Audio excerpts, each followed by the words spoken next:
Brittney Griner. Listen, I want to be very serious on this topic because this is a very serious topic, and I'm so concerned about her in Russia. So, as you know, Jason, she was back in court today. She did plead guilty to the charges against her she's accused of drug trafficking. She did plead guilty. I just want to explain, though, to our audience that this is not an admission of guilt as it is in American courts. This is all a part of a strategic move to hopefully bring her back home as soon as possible and safely. And we hope in good health, because Jason, you've heard the horrific stories from the Whelan family, from Trevor Reed, what he experienced. And so we really don't know how she's being treated because we have not had the opportunity to hear from her. It was heartbreaking to see her carted through that little hallway. You can see on your screens there that we just showed. And she was holding a picture of her and her wife. And it was just heartbreaking to see. But the point of her pleading guilty is essentially so she can be brought back home because it will require a presidential pardon. So she has to be convicted to be pardoned. So this is all very strategic. But you know, Jason, the biggest thing is keeping her name in the headlines. I think that's the most important. Putting pressure on this administration. There is a chance, though, that making this such a public case and putting this, pressure on the administration could embolden a very dangerous Vladimir Putin, particularly as the United States is giving so much aid to Ukraine. And as they're negotiating prisoner swaps in this instance. I'm curious your thoughts on it. So there's a lot of different elements to this, Tiff, and I'm glad we're talking about this because, one, there's this presumption out there that I think by some people that work isn't being done, okay? We're literally in a proxy war against Russia right now. Let's not pretend that what's happening with the Ukraine is different. This is basically two different superpowers, former superpowers, shadowboxing each other. So Brittney Griner is caught in the middle of an international incident. It's not as simple as her former coach saying if this was LeBron, she'd already be home. No, if this is LeBron, we might never see her again, right? Putin would probably never want to give up somebody like LeBron James. And we don't have to put this as far as, we don't have to have an intersectional argument of, would it have mattered if she was a straight woman or a white woman? You have a war going on, and the Russians are going to use whatever propaganda they can in order to empower their position. So that's the main thing that we got to understand. What's impressed me, though, quite frankly, Tiff, is the way in which WNBA players and NBA players and athletes across the country have kept her name in their mouths. LeBron James, Kyrie Irving, Chris Paul, there's not been a week that's gone by, and here we are 2 weeks since the NBA championship ended where the Golden State Warriors won, the team from California, Tiff, in case you didn't know. We have not gone a week since Brittney Griner has been gone and not heard from athletes standing up for it. So that part at least has encouraged me. He's not going to be forgotten. But let me just say, though, to your first point, I agree with everything you're saying. When this initially happened, there was some concern from the people around her who did not want her name in the headlines in the same way because they thought it would compromise whatever was happening with her over there in the efforts to bring her back home. I will say, I take your point that, yes, Brittney Griner has been in the headlines, but she's been in the headlines because there is an entire team working behind the scenes to keep her in the headlines. I do think there is some legitimacy to people saying, had this been Tom Brady or Aaron Rodgers or LeBron James, even if people said don't talk about it, it would have been the A block in a lot of shows. People definitely would have still talked about it.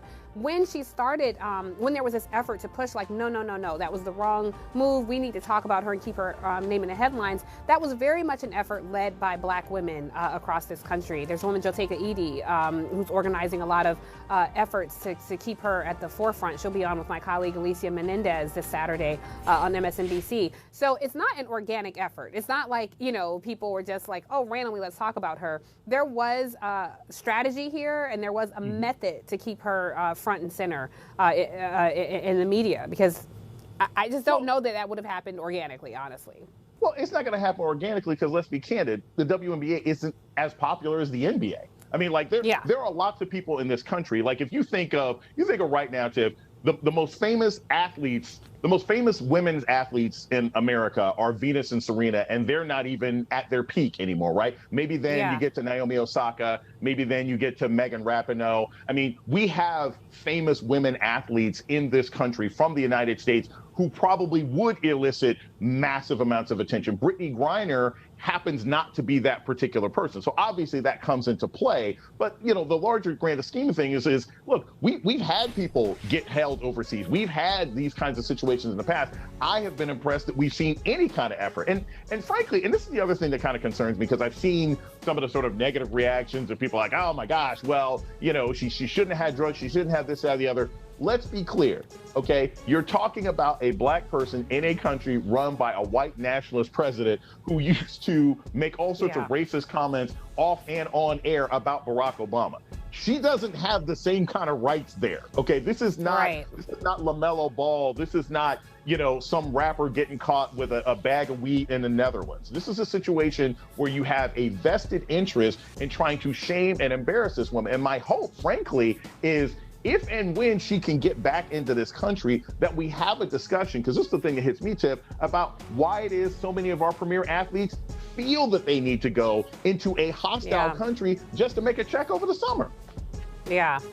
And honestly, that is the true discussion here. You know, the WNBA does not make as much money as the NBA, but I do think it speaks to the pay disparity between men and women, period, but definitely when it comes to athletes. And so I think when she comes back, I've stopped saying if, when she comes back home, because I do believe that Brittney Griner will be brought home, and I hope the same happens for the Whelan family as well, because, you know, just the horrific testimony that we heard from Trevor Reed and what he experienced over there. We don't want to leave anybody behind with a brutal dictator such as Vladimir Putin. So when she comes back home, I do hope that that's where the conversation goes as to why she had to play over there in the first place. So, but I know you wanted to talk about something very specific here and talk about who could be the person to negotiate to get her out. There is work happening behind the scenes. Tony Blinken, Secretary of State, is in touch with the family. You know, President Biden, Vice President Kamala Harris called her or called Cheryl Griner, her wife. We don't know all the details of what happened in that call, but they did have a conversation, so all this is progress. But your point, Jason, is who is someone outside of the government who could go over there and bring her home, and who is that for you? So I'm putting this into context for y'all, right? Like back in the day, you go 35, 40 years ago, this used to be Jesse Jackson's thing. Like Jesse Jackson actually from Iraq. The hostages from Iraq. He brought home hostages from Iran. My dad was actually involved in that mission way back in the early 80s. One of my earliest memories. Yeah. My father was actually part of that mission. I can say that now because it's been 35, 40 something years. But, you know, Jesse Jackson brought back hostages. There used to be people, and what he did, what was always interesting about Jackson is his thing was, it was a way to embarrass Reagan, because the Iranians were like, we're going to give these hostages to this black man who is critical of the American empire. So I'm thinking to myself, who is a politician now? I mean, would it be Mayor Pete? Maybe not. He's in the administration. Maybe Gavin Newsom or something, or Stacey Abrams. There's got to be some American politician. Hell, Dennis Rodman. I mean, he talked to Kim Jong-un. There's got to be some American celebrity or politician or something who could make a pitch to Russia where they would benefit, where their egos would not be bruised, but we could get Brittney Griner back soon. Who is your guess? Stacey Abrams. I mean, if Stacey Abrams brought back Brittney Griner, what more can this woman do for democracy? Right. You know, black women are on the front lines of democracy and freeing hostages. I wouldn't even be a little surprised. I would just be like, yeah, it's Tuesday. This is what we do. You know, this is how we live. If she brought back, but the sad part is, if Stacey Abrams brought back Brittney Griner, it would not only make her an American hero, but it would make her a global superstar. And the sad part of that is she would still have a very tight gubernatorial race in the state of Georgia. Isn't that the crazy part? Like, I see Stacey doing this, like, almost like Trinity from a Black Lady sketch show, like some spy mission where she comes in, saves it. Like I said, you know, the only person who's been bringing more people back from Jesse Jackson is like Liam Neeson from Taken, right? We need like some Liam Neeson level skill. But I mean, I think there are political leaders in this country that, and I'm not being cynical, really, when I say this, who have sort of positioned themselves as the kind of people who care about these kinds of issues in a transcendent way. And that's what I think is important. I think when we look at Brittney Griner purely as black queer woman basketball player being held, we forget about the fact that this is also a human rights issue. And that we have human rights activists in this country who are like, hey, political prisoners aren't a good thing. And speaking of which, and I just want to throw this out there because this is how you and I talk in general, those people like, I don't know, a certain conservative, foolish person who pretended that he used to talk about sports, those people who pretend that Brittney Griner being held as a political prisoner is the same thing as January 6 political prisoners, that's crazy, that's Lord. Nonsense, and yeah. I won't even acknowledge the clown show, Yes, like I don't even think that person's ignorant, asinine, ill-informed, coonish behavior even needs to be talked about here. Homeboy, I swear, like I don't even know if everybody, we were just talking about this, if everybody stopped talking about clowns and just blocked these people and didn't give them the attention that they so desired, it would be a much better society. Twitter would be better and society at large would be better. Like, please shut the entire up with your stupid opinions about anything related to black folks. You are the white man's black man. Stay in your lane and stop talking about anything pertaining to us. Without even mentioning his name, we can say that. You could not get to the sunken place faster with a giant, oil drill and a steam shovel. Because that's the thing. It's like, how can you just on some straight humanity? It's not about faith. How can you on some straight humanity say, yeah, it's fine to hold somebody for 139, 140 days for a simple drug charge? It's the same kind of people. But honestly, Tiff, I think it's the same kind of people who used to go after Sha'Carri Richardson. And all the people who are like, I can't believe she used drugs. Yo, chill. Okay, she faced consequences. It doesn't mean that she needs to be shamed and embarrassed and lose all her income for the rest of her life because she smoked weed at some particular point. And I say this as somebody who does not partake, who understands the law, but the consequences You don't have partake to match in what the crime. Exactly? What don't you partake in exactly? I don't partake in the wacky tobacco, in marijuana, in any of those things, Tiffany Cross. That is. You know what? Yes, you honestly didn't even have to say, but let me just say, you didn't even have to say that you don't partake. By virtue of you calling it the wacky tobacco, I think those of us who do partake would assume that you do not partake. They would already assume that, it's very clear. Yeah. It's very clear. It's not made it clear. Not quite it's not quite my thing. But, but again, I would hope, I would really, really hope that she does manage to get, like I said, it's not an if, it's a when. But how she'll be treated when she returns and what that's going to be like and how that sort of sets the precedent going forward and what that means for WNBA players who are saying, hey, do I want to go back over there? Can I go back over there safely? That's the real question, because there's a hockey player, a Russian hockey player being held there right now, who I think has dual citizenship or something else like that. So it's never a good thing when our professional athletes become political footballs.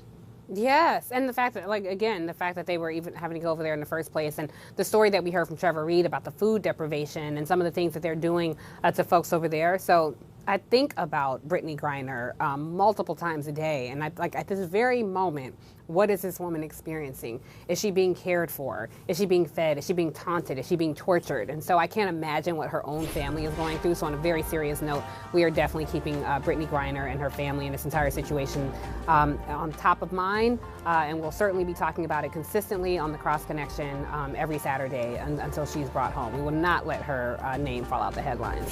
Hey, thanks for watching Brother from Another on YouTube. Make sure you hit subscribe before you leave, and be sure to watch us 3 to 5 p.m. Eastern Time on Peacock. Appreciate you.